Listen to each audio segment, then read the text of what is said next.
तो तुम्हारे ईमेल्स नहीं खुलने वाले हैं अगर तुमने उन्हें सही से नहीं लिखा है तो, क्योंकि आज के टाइम में सभी बहुत बिजी हैं। किसी के पास इतना टाइम नहीं है कि वो तुम्हारा ईमेल खोल करके देखे, क्योंकि उसके पास उसके फाउंडर का मैसेज आ रहा है, को फाउंडर का मैसेज आ रहा है, उसके बाद उसके पार्टनर्स का मैसेज आ रहा है, उसके बाद जोमेटो का भी वहीं पर मैसेज आ रहा है और फिर तुम्हारा भी आ रहा है। तो उतने सारे लोगों में तुम्हारा वर्दी होगा तभी खुलेगा। इसके लिए तुम्हारी सब्जेक्ट लाइन अच्छी होनी चाहिए, तुम जेनुइनली जो है कन्विंस कर पाओ उसको, वो सारी चीज़ें होनी चाहिए। इसके वाले वो खुलना भी चाहिए, भाई ईमेल खोले भी। और उसके बाद बहुत सारी चीज़ें हैं स्ट्रैटेजिकली जो कि आपको प्रॉपर करनी होती है। अगर ये सब करना है तो उसके लिए आज का वीडियो मैंने बनाया है कि हम कैसे बना सकते हैं, कैसे एक अच्छी ईमेल लिखी जा सकती है। उससे पहले हम समझते हैं कि आखिरकार एक कोल्ड ईमेल होती क्या है। तो किसी भी स्ट्रेंजर को जब आप एक ईमेल लिख रहे होते हो, जैसे कि आप सामने वाले को नहीं जानते हो, लेट्स से मैं जो हूँ, मैं ध्रुव भैया को पर्सनली नहीं जानती हूँ, ध्रुव राठी। नमस्कार दोस्तों। तो मैंने उनको ईमेल लिखा है कि भाई मैं आपका कंटेंट राइटिंग करना चाहती हूँ, आपके चैनल के लिए कंटेंट राइटर बनना चाहती हूँ या स्क्रिप्ट राइटर बनना चाहती हूँ। उनके पास ऐसे करोड़ों मेल्स आ रहे हैं रोज, जो सब लोग उनको पिच कर रहे हैं अलग अलग तरीके से। प्लस एडिशनली उनके पास ऑलरेडी एक अच्छा स्क्रिप्ट राइटर है, तो अब मैं कैसे स्टैंड आउट होंगी? पहली चीज़, मैंने जो लिखा है उस पर वो खोलेंगे भी नहीं खोलेंगे। उनके पास उनके खुद के कोर्सेज के भी मैसेजेस आ रहे होंगे, फिर मेरा भी आ रहा है, फिर 10 लोगों का और भी आ रहा है, तो स्टैंड आउट करना मुश्किल हो जाता है। खोलेंगे तो देखते तो हैं लोग, चेक तो करते हैं, बट वो मुझे जानते नहीं है ना। अगर वो मुझे जान रहे होते तो जल्दी से मेरा ईमेल खोल करके देखते, अरे श्रुति का मेल है, अच्छा अच्छा क्या बोल रही है। लेकिन वो मुझे जानते ही नहीं है, तो फिर कोई बात ही नहीं है। आज मूड नहीं कर रहा, इसे कल देखते हैं इस काम को। अभी क्या है, अभी मैं फोन उठाकर थोड़ा इंस्टाग्राम पे रिलैक्स करता हूँ। तो इसलिए जब आप किसी स्ट्रेंजर को ईमेल लिख रहे होते हो, जिसको आप तो जान रहे हो पर्सनली, मैं तो जानती हूँ भाई, मैं तो रोज यूट्यूब पे देख रही हूँ, बट वो तो मुझे नहीं जानते, मैं लिख रही हूँ उनको और कन्विंस करना चाहती हूँ, B it in forms of lead, ठीक है, या फिर मैं चाहती हूँ कि मैं उनको ऑनबोर्ड करूँ एज अ वर्कर या जिस भी तरीके के लिए। तो आप जो भी आपका पर्पस है उसके हिसाब से आप अगर उनको ईमेल लिख रहे हो, कनेक्शन बिल्डअप करने के लिए लिख रहे हो, और किसी इंसान को, अजनबी इंसान को लिख रहे हो, पिच कर रहे हो उसको, तो वो जो है कोल्ड ईमेलिंग की प्रोसेस होती है। अब कोल्ड ईमेल अगर तुम सही करोगे तो कैसे काम कर सकती है? लाइक 99% ऑफ द टाइम वो काम करती है। उसका कारण है, मेरे पास कुछ स्टैट्स हैं जिनके तरफ मैं चाहती हूँ कि तुम अपनी दृष्टि डालो। सबसे पहला, 99% ऑफ द कंज्यूमर्स जो है रोज अपनी सुबह सबसे पहले उठ करके ईमेल चेक करते हैं एटलीस्ट 20 टाइम्स डेली। लाइक मैं खुद भी लगता है 5-10 बार तो चेक करती हूँ, ठीक है। 90% ऑफ द कंज्यूमर्स की हालत ये है।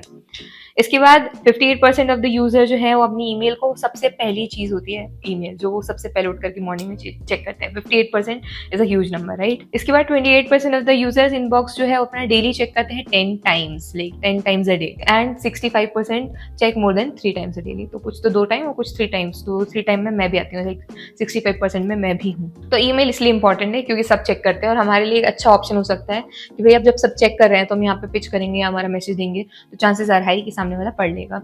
लेकिन यहाँ पे psychology is very important. Psychology क्या? सबसे पहले समझने की कोशिश करो, अगर तुम मुझे मेल लिख रहे हो, मैं व्यस्त हूँ। इनफैक्ट कोई भी आज की डेट में कोई फ्री नहीं, सब व्यस्त है। उसके बाद अगर तुमने कुछ ऐसे टुच्ची सी हेडलाइन लिख करके भेजी है तो तुमको पढ़ेगा भी नहीं सामने वाला। और उसके बाद उसमें तुमने अगर अंदर की बॉडी भी अच्छी नहीं लिखी है, जैसे अगर कोई इंसान मेरे जैसा है, उसने तुम्हारा मेल खोल भी लिया और अंदर तुमने कचरा कूड़ा सा लिख दिया है, जेन्युइननेस नहीं दिख रही है, या सामने वाले को लग नहीं रहा है कि तुम्हारे लिए, सामने वाले को लग गया एआई से लिखवाया, सामने वाले को लग गया लाइक तुम सोचो, अगर किसी ने मुझे ब्रांड कोलैबोरेशन के लिए भेजा है, हे श्रुति राजपूत, तो ब्रैकेट लगे हुए हैं ना, तो मुझे अलग समझ में आता है यार ये तो टेम्पलेट वाला है, मैं नहीं पढ़ूंगी। तो ये साइकोलॉजी समझ। और अगर मैंने पढ़ भी लिया तो मुझे पसंद ही नहीं आने वाले तुम, क्योंकि तुमने तो एफर्ट ही नहीं डाला ना। और ऐसे ही मतलब ऐसे तो तुम कुंटलों से किसी को भेज रहे हो, इसका मतलब you are not serious about my reply, तुम्हें मेरे से फर्क ही नहीं पड़ रहा है भाई, मैं क्यों तुमको जो है भाव दूं, तो वो वाला सीन आ जाता है। इसके अलावा तुमने कई बार देखा होगा वो जो है हे क्लाइंट नेम, तो लोग आधा वही लिख करके भेजते, तो अपनी ईमेल खुद तो पढ़ो भाई 2 बार।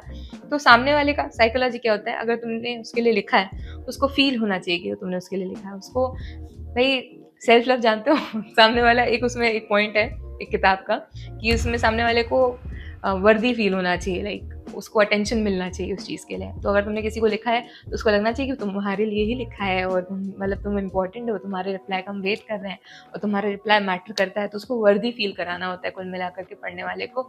एंड ये एक छोटी सी साइकोलॉजी है जो अगर हम क्रैक कर लेते हैं then you will 100% get reply is good. मतलब अच्छे अच्छे दोस्तों से, अच्छे अच्छे लोगों से तुमको रिप्लाई मिलने वाले हैं। अब कोल्ड ईमेल का विनिंग फॉर्मूला बताती हूँ। सबसे पहला है सब्जेक्ट लाइन। तो सब्जेक्ट लाइन पर हमें सबसे ज़्यादा फोकस करना है। द रीजन इज, वो अगर कोई पढ़ेगा और उसके बाद ही खोलेगा, तो सब्जेक्ट लाइन भी रिलेटेबल होनी चाहिए, शॉर्ट होनी चाहिए, क्रिस्पी होनी चाहिए। एग्जाम्पल्स, मेरे को किसी ने लिखा था, Shruti you need this, Shruti we are willing to with you, like work with you, Shruti like पहले सबसे पहले अटेंशन के लिए श्रुति। अब जैसे अंकुर सर को आप जो है ईमेल लिख रहे हो, तो Ankur your video is missing this, Ankur I can help you with this, Ankur your course was amazing. Like अगर तुम कोर्स के बारे में भी लिख रहे हो तो सामने वाला खोल करके दिखाएगा, क्योंकि टेस्टिमोनियल में डालने के लिए हो जा रहा है ना उसके पास।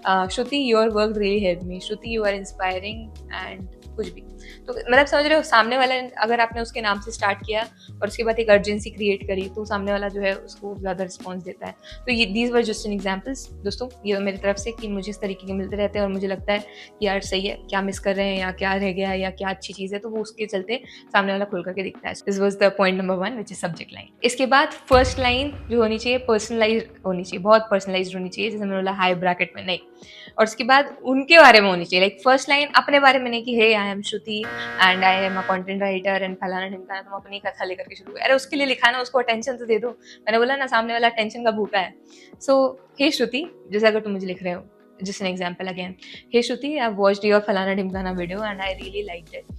This particular point made me emotional and I truly believe that you are so inspiring for the current generation. कुछ भी, मैं तो बहुत फेंक दिया बट ठीक है। तो इस तरीके से तुमने कुछ लिख करके भेजा, अब ये मेरे बारे में हो गया। While I was watching the video, I thought अब जो है यहाँ से तुम जो है इनकॉर्पोरेट करो अपनी अपनी कहानियाँ। तो एक जो पहले की जो कुछ लाइन होती है ना, चंद लाइन है, वो बहुत ज़्यादा पर्सनलाइज्ड होनी चाहिए। सामने वाले को ना मजा आ जाना चाहिए, वो तुमसे कनेक्ट हो जाना चाहिए पढ़ते हुए। Hey Shruti, you are from Madhya Pradesh as well, I am from MP too and I thought why not work like same state sisters. कुछ भी लाइक कुछ तो भी रिलेटेबल फन फैक्ट जो कि उनको बता रहा हो कि भाई हम आपको बहुत अच्छे से जानते हैं, हम आपको बहुत टाइम से फॉलो कर रहे हैं and I am eager to work with you और I am eager to build a connection with you. इसके बाद जब हम बिल्डअप कर रहे हैं, हमें पॉइंट नंबर 3 को मेंशन कर देना है विच इज पेन पॉइंट। तो मैंने बोला ना, जैसे हमने कहानी बिल्डअप करी, but while I was watching your video, I thought that your video editing could be improved, yeah, your scripting can be improved. And here is the draft that like अब यहाँ पे solution भी दे देना है। I have attached a draft where I felt it can be improved और फिर उसके बाद उसमें कुछ कुछ अपने मतलब अच्छे से डॉक्यूमेंट में कि ऐसा था, अभी ऐसे कर दिया, इस तरीके से। कोई भी एक अटैचमेंट बहुत ज़्यादा क्रेडिबिलिटी बढ़ाता है और आपकी सीरियसनेस भी दिखाता है और सामने वाले को लगता है कि नहीं, ये तो मेरे लिए ही किया गया है काम। I have prepared a loom video for you, if you have 2 minutes you can please watch and let me know your thoughts on it. कुछ भी तो पहले प्रॉब्लम जो है उसको पॉइंट आउट करना है और उसका सोल्यूशन दे देना है वहीं पे, साथ ही साथ में ग्रंथ नहीं लिखना है, छोटा सा प्रॉब्लम छोटा सा सोल्यूशन, ठीक है। तो ये जो सोल्यूशन वाला पार्ट है, इसी को वैल्यू भी कहा जाता है, यानी कि आपने सामने वाले को वैल्यू क्या दे दी है। और एडिशनल अगर तुम्हारे पास कोई जानकारी है जो चाहते हो तुम उनके में वो इनकॉर्पोरेट करें, तो वहाँ पे भी तुम पॉइंट आउट कर सकते हो कि भाई ये चीज़ें अगर आप करते हो तो आपको बेटर रिजल्ट्स मिलेंगे। और आखिरी में एक CTA दे सकते हो। CTA is call to action, कि भाई मैंने तो बता दिया है, if I really want to work with you, पहले तो अपनी ईगरनेस दिखानी है। If you are interested in case, just reply with good and I will be happy to give you more values or I'll be happy to share my opinion on that particular video or I have prepared one more doc। तो इस तरीके से conversation आगे बढ़ती है।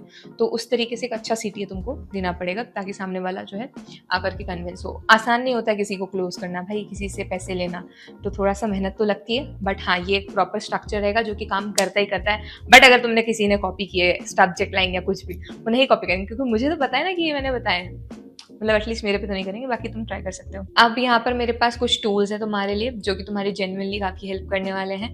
पहला जो है Snoop.io है और हंटर है जो कि आपको ईमेल फाइंड करने में हेल्प करेंगे। इसके बाद इंस्टेंटली है जो कि आपको ऑटोमेटिक जो फॉलोअप्स होते हैं ना उसको लेने में हेल्प करेंगे। उसके बाद GPT है या क्लॉड है जो कि आपको पर्सनलाइज लाइन या जैसे आपने उनको डेटा दे दिया कि भाई फलाने इंसान के बारे में ये है, मैं इनको पिच करना चाहता हूँ, आप जो है स्टार्टिंग की 2-3 लाइन इस प्रकार से कुछ हमको लिख करके दो, तो वो रिफाइंड हो जाएगा। कुल मिलाकर के अपनी ईमेल को और रिफाइन कर सकते हो और उसके बाद लिख करके जो दे सकते हो। बट पहला बेस जो है अपना रखना भाई, नहीं तो GPT तो भाई अलग ही शब्द यूज करता है, समझ गए, तो थोड़ा सा अच्छे से उसको ट्रेन करके and then you use it. अब कुछ कॉमन मिस्टेक्स हैं जो तुम्हें अवॉइड करनी ही करनी, वरना मैं नहीं जानती तुम 100 ईमेल दिन के लिखो तुम्हें रिप्लाई नहीं मिलने वाला। पहला है अपने बारे में बात करना, स्टार्टिंग से आखिरी तक उसको अवॉइड करो। मैं नहीं करना है दोस्तों, अहंकार बहुत बुरी बात होती है। सामने वाले को लिख रहे हो उसको तवज्जो दो, ठीक है। दूसरा, लंबा ईमेल नहीं लिखना है, छोटो सा ईमेल लिखना है दोस्तों। उसमें एकदम to the point, cut to the point लिखो और जो वैल्यू देना चाहते हो, जो प्रॉब्लम्स हैं और उनके बारे में 3 पैराग्राफ में डिवाइड करो, छोटे छोटे 4-5 लाइन के, दैट्स इट, और भेजो। इसके बाद थर्ड पॉइंट जो है वो बहुत इंपॉर्टेंट है। लोग बहुत पुश करते हैं कि आप सर्विस ले लो, वो कर दो, फलाना ढिमकाना। अरे भाई सामने वाला कन्विंस होगा तो वो खुद से ही पूछेगा, लाइक वो आता है, मतलब बाहर से उधर से ही आएगा। तुम अगर बोलोगे तो तुम्हें बोलना पड़ेगा मैं 200 रुपये लेता हूँ रील का, तो वो हो जाएगा, समझ रहे हो। तो अपनी तरफ से हार्ड पुश नहीं करना है, बट जेन्युइनली कनेक्शन बनाने की कोशिश करनी है और उनको इन दी एंड बोल भी सकते हो कि अगर आपके पास कोई रेफरल होगा तो आप मुझे बता सकते हैं। अगर कोई भी आपके फ्रेंड सर्कल में किसी को इस चीज़ की नीड होगी तो हम कर सकते हैं। लाइक बहुत स्मूथ तरीके से जो है जाना इस चीज़ में। और इसके बाद last but not the least सबसे इंपॉर्टेंट पॉइंट, लोग फॉलो अप ही नहीं लेते हैं। भाई क्या तकलीफ है तुमको फॉलो अप लेने में? फॉलो अप लेना स्टार्ट करो। द रीजन इज कई बार ईमेल मिसडअप हो जाती है। आप सामने वाले ने 10 बजे ईमेल देखा, तुम्हारा 10:05 पे गया और उसके बाद 10:05 से जब वो दोबारा चेक करेगा 3 बजे तक इतने ईमेल्स आ गए। सब तो नहीं देखने वाला है ना, वो तो कई बार मिसअप हो जाता है। तो इसलिए फॉलो अप लेना है। ये I thought my email got missed, इस तरीके से कुछ मतलब creative. You are not replying, maybe you are eating pizza और यू आर बिजी। तो बहुत सारे लोगों ने मुझे इस तरीके से अच्छा फॉलो अप भी भेजा है, like very fun follow ups और अच्छे लगते हैं, लाइक क्रिएटिव। फॉलो अप से याद आया, फॉलो अप के लिए भी मेरे पास एक अच्छी सी बढ़िया सी स्ट्रैटेजी है। पहले जब हमने ईमेल भेज दिया उसके बाद 2 दिन साइलेंस, कुछ नहीं करना है। 2 दिन के बाद तुम्हें फॉलो अप भेजना है प्यारा सा कि hey I think my email got missed या कुछ भी इस तरीके से, ताकि वो आप उसको दोबारा से नोटिस मिलाओ। थर्ड वाले में आप जो है उनसे क्लियर आंसर ले सकते हो कि आर यू बिजी और यू आर ईटिंग पिज्जा, इस तरीके से। मतलब कुल मिला के एक येस या नो लेने की कोशिश करनी है। मेरे हिसाब से 2 से 3 फॉलो बैक्स बहुत होते हैं। इसके बाद तो आप अपनी खुद की सेल्फ रिस्पेक्ट जो है खो दोगे। टूटा हुआ सास हूँ मैं खुद से ही। इसलिए 3 फॉलो अप्स बस, मैक्स 3 फॉलो अप्स, बट ले लेना 2-2 दिन के गैप से। 2 दिन साइलेंस, उसके बाद 1 दिन और फिर उसके बाद 2 दिन के बाद फिर 1 दिन। तो इस तरीके से 2 फॉलो अप्स लो या तो 3 लो मैक्सिमम, लाइक 3 मैक्सिमम, ठीक है। यस या नो लेने की कोशिश किया करो उनसे और जैसे ही आपको मिल जाएगा गुड, नो है तो भी ठीक है, नहीं है और यस है तो भी ठीक है, मतलब दोनों केसेस में हम खुशी हैं। और कुछ मैट्रिक्स होते हैं जिनको आप ट्रैक कर सकते हो। अपनी ओपन रेट जो है उसको ट्रैक कर सकते हो। तो ओपन रेट, रिप्लाई रेट और पॉजिटिव रिप्लाईज, ये तीनों चीज़ें जो है आपको चेक करनी है। अब इनसे होगा क्या?